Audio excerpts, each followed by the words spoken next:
Welcome to this episode of Talk Commerce that I have Cathy Floam-Greenspan. She is the founder and chief strategist for Palm Marketing. Cathy, do a much better introduction for yourself. Tell us your day-to-day role and one of your passions. Okay. Well, I started Palm Marketing over 25 years ago. And like you said, I'm the founder and chief strategist, chief cook and bottle washer, really. Me and my team, we work with growing B2B companies, typically companies that have big growth goals, but they're lean in internal resources, which really is kind of a common thread in today's world. So my role, the industries that we're in are cybersecurity, IT services, SaaS, infrastructure, high stakes, big need to be clear in the world of marketing. So my role is to help organizations cut through the noise, get focused, and execute in a way that's going to really move the needle in terms of moving their business forward. So I really feel like in today's world, I've turned into the chief protector of focus in marketing because it is tough out there. Yeah, good. Chief protector of focus. And how about Mhm. passions? What kind of passions do you have outside of marketing? Well, I live on the water in the Chesapeake Bay, so love boating, love how summer is coming. Even have a dog, a golden doodle named Summer. So just really love life on the water. I'm excited to kind of embrace the season. It's been a long winter. Yeah, yeah. Unfortunately, I have to spend my winters in Hawaii, so we're also on the water, Oh, but then I spend my summers in Minnesota. So if anybody knows where Minneapolis is, it's between LA and New York, and it has a lot of water. okay. All right. So before we get started, and we're going to talk about the survey that you did and some of the results that you saw, and maybe some things were surprised from the survey. We're Yep, going to do the free joke project. I'm going to tell you a joke. You just give me a rating 8 through 13. So here you we got go. it. A man bursts into a doctor's office yelling, "Doctor, doctor, help, I'm shrinking."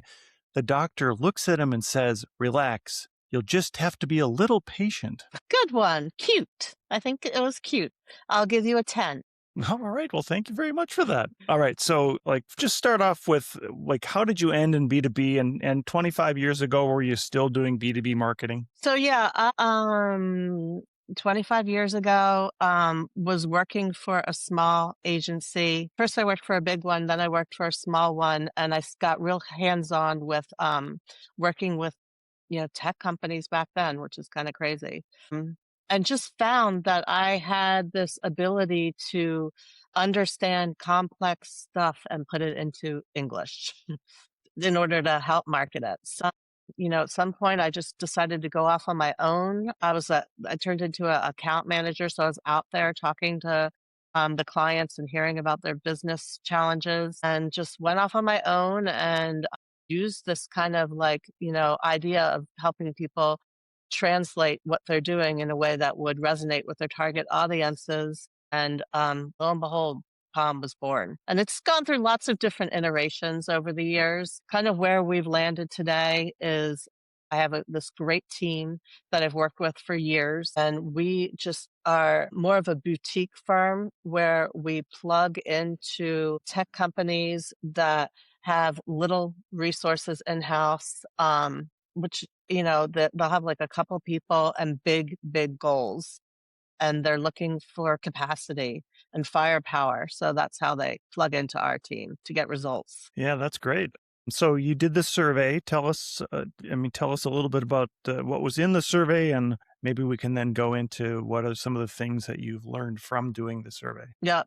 So, it was just with so much change going on in the industry, we thought it would, we saw it and we felt it with all the clients that we were working with. And we thought it would be cool to kind of do a survey to find out what B2B marketers are really thinking and experiencing in today's world. So we did the survey and, it came back with lots of, different interesting findings, but there were some key ones that, kind of made us take note. And so I can kind of get into those types of things if you'd like, the Yeah, key yeah. What findings. what what Okay. made you take note? That'd be really interesting to hear. Okay. Some of the things that The first big finding was the resource gap. So we interviewed 100 B2B marketers, all different types of roles. Like I said, like director of marketing, marketing managers, CMOs. It was very interesting. And across the 69% of the people that we interviewed said that expectations are outpacing staffing time or budget. So, it's like there's a lot of pressure on marketers to be marketers today. Yet they don't have all the resources they need in terms of staffing time or budget to get things done. So that was definitely eye-opening, although we witnessed it. But it was across the board. The second is the ROI challenge. 29% of marketers, only 29% of the marketers that we spoke with, that we surveyed, feel confident proving marketing's impact, which, with all the technology that you have today to get analytics and data and reporting, that was kind of surprising to us. And then the third is that, 80% say that AI is impacting strategy, but many don't have a clear plan on how to use it. That I think that really what we saw is a lot of misalignment in terms of, it's not a lack of effort, it's not a lack of talent, it's kind of a lack of clarity around priorities. It's just intense out there in the B2B marketing land. Priorities are shifting, and I would say even weekly priorities are shifting. And I think marketers are really struggling to keep up. That's what we're experiencing. So I feel like, all this data kind of illuminated all this when we did this survey. Do you think that some of that trying to keep up and maybe missed expectations on ROI could be leadership's thought on AI is that AI is going to deliver everything and anything always. Right. And it's going to do it with less people. And when the marketer actually sits down and starts to use it and realizes, hey, ChatGPT is giving me the exact same thing that it's given the other marketing companies that are using ChatGPT, the other million marketing companies that are putting in the same thing, that we're not really getting anything different. Then how do you stand out? And then how do you stand out with less resources and less people, right? Is that kind of one of the things or one of the hypotheses? Yeah, well, and I think they just keep like, let's do this and let's do that and let's do this. And it's just like keeping things on marketing to get, just think that everything can be done easier and faster. And it's a tool. AI is a tool that you can collaborate with and get ideas and, all that. It's just not yet the end all be all. It can't, plan and run and handle every single aspect of an event for you. It can help. It can put things in spreadsheets. It can do a lot. I mean, don't get me wrong, but there is a human aspect of marketing that I believe, to date can't be replaced by AI. Maybe you can have less people, but I just see leadership as just, I don't even think they're thinking in the industries that, we work in. I think it's just a demand for more, more, more. I don't even know that they're thinking about AI necessarily. I think they just want more. And that it's like a reaction to how dynamic the environment is now. They're just, we were doing this and you got to stay the course with marketing to really get results. And if you keep changing directions, you can't get results. I don't care how much AI is involved in the equation, So I think that is where the protecting the focus comes into play. Yeah, I mean, I think protecting the focus sounds like a really great name for a marketing newsletter. And I can speak from experience that I've had leadership teams that are constantly changing direction, then always disappointed in the results because maybe they ran it for 2 weeks or they ran a campaign for a month, and where a campaign maybe should go for a full quarter to start seeing results. And even I think if you go into LinkedIn, they're going to say, just to get the tools to learn what your audience is, you should run it for 2 weeks, right? I think there's so many things that are real that people overlook because, like you said, the hype, and they're excited to get to the next thing. Yeah, it's like whiplash, and so I try to, it used to be, back in the day, you'd have kind of an end of year planning meeting and you'd set goals for the upcoming year, and you come up with a marketing plan, and you'd put that plan into action. And sure, things would change and you would shift, but it wasn't like today. Now it's like if you could get a quarterly plan in place and implement it, that's a win. That's it's really a win. And that's what I try to do with our clients, is steer them into having a quarterly plan and just staying focused on that plan. And then you want to do a new campaign in the next quarter. Okay, let's get that on the docket and start planning for that. But don't keep changing the focus, because you're not going to be happy with the outcome. I just think that there's this consistency that's needed, and to get results, like you're saying, for many different reasons. That's what's going to happen. I think that everybody's trying to do so many different things right now that everybody needs to take a breath and really think about what the priorities are, and what goals you have, and what the success really looks like, and stay the course, play the longer game with it. It's Yeah, I'd hard. be I'd be interested to learn. Like, I'm a big EOS believer, entrepreneur operating system, and I believe it's a framework that helps you move forward, and it puts you into a quarterly rock, and you have L10 meetings and all kinds of things that what you're talking about sets you up for success, and measuring what you're doing, giving everybody a scorecard. Do you differentiate between your clients who may be using a structured system to manage their business like EOS, or I know that there's a bunch of other systems out there, Bloomreach, compared to the ones that aren't using anything and they're just kind of flying by the seat of their pants? I mean, I don't want to, every client has their different way of measuring results, in terms of what they report back to leadership, the metrics that they're reporting back to leadership. What we try to impose is, they're using 9 million different tools, and all of them have analytics in them. And it's really hard to create a story with all these different tools. And we work with our clients to get them to feed them into one system, a dashboard system, where everything can live in that system, and we can start interpreting the data for them where marketing is concerned. I personally find it extremely useful in terms of, being able to guide their efforts. But I still, in some ways, I feel like they're still like living in the day. And they're really, it is just like, it's a bit of the Wild West out there.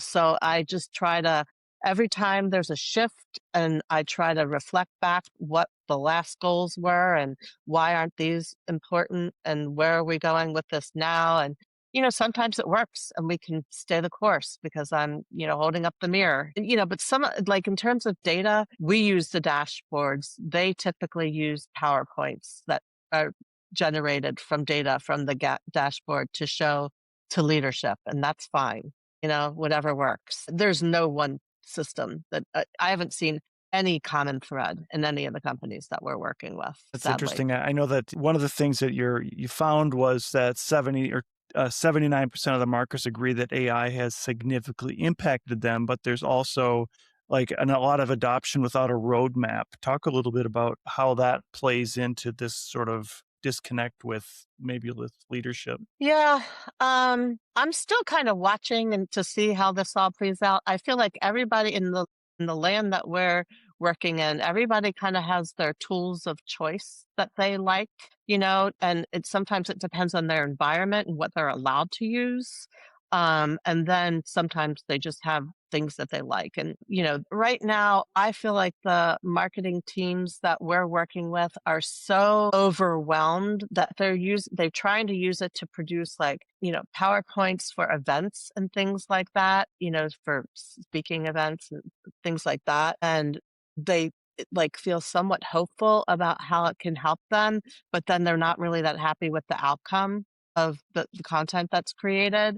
People are using it for ideas and things like that. But I feel like the marketing teams that we're working with are just so underwater that they're just kind of relying on us to figure stuff out. And our team really has kind of our tools that we like and that we use, but we use them with caution, and we still check things out and make sure that they still need to things need to be still kind of sourced to make sure that it's legit.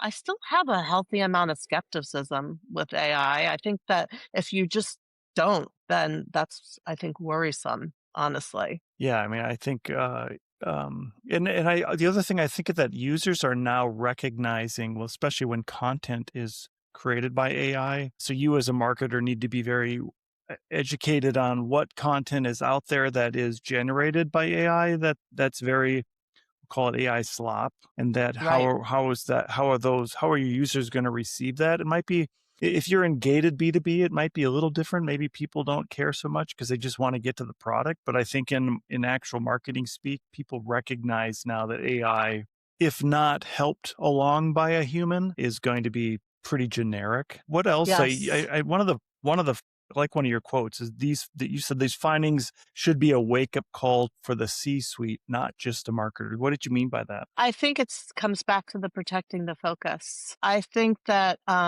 it's we need the C-suite to help with that.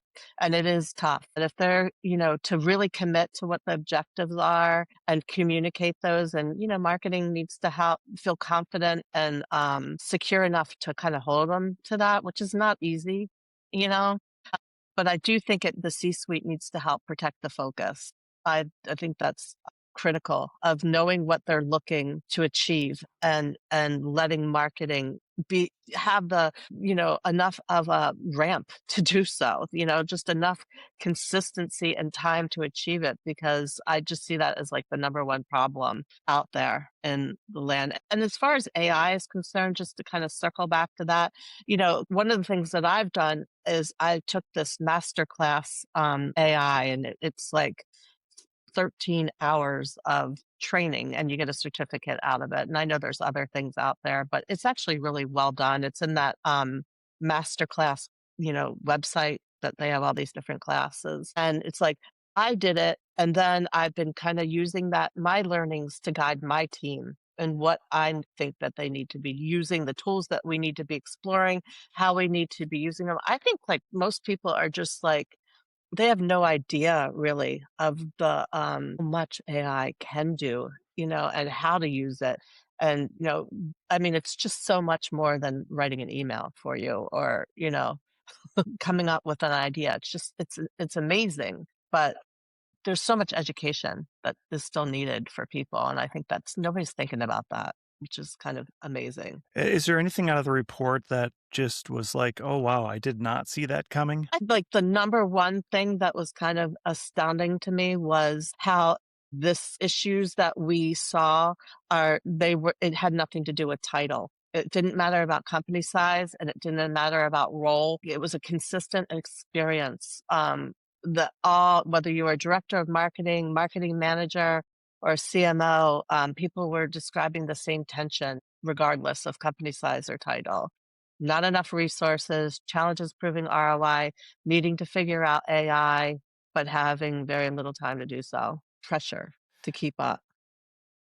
Do you think there's so I've one thing I've heard in the B2B community is that more and more the younger generation, like yourself, Hmm. are taking over some of the legacy leadership, and that their expectations of what B2B is completely different than the person who was started 40 years ago or 30 years ago. Do you think that just this switch from dynamics on like millennials now running companies and uh, uh, you know, Gen Xers are now retiring, which I can't believe. But do Right. you think that plays into some of these different expectations? I'm sure it does. I'm sure it does. I think it's so many different things. There's also like just the environment, like with private equity, companies changing ownership, rapidly. That changes focus, and, in terms of focus, vision, goals, everything. I mean, all of that's happening regularly in the B2B environment. So yeah, I think it's whatever, the leadership in the team, and just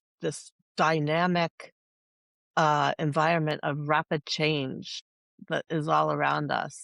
And it just makes you wonder, I saw the whole .com, that whole thing, and what went on with that. And, I've lived through enough changes in this business environment to just wonder about Don't you feel that way, Brent? Yes, definitely. You know? You're Yep. just like, "Is this a bubble?"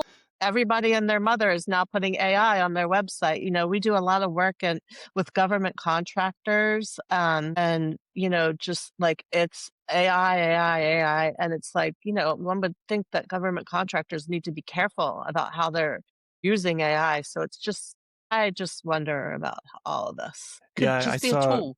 an Mhm.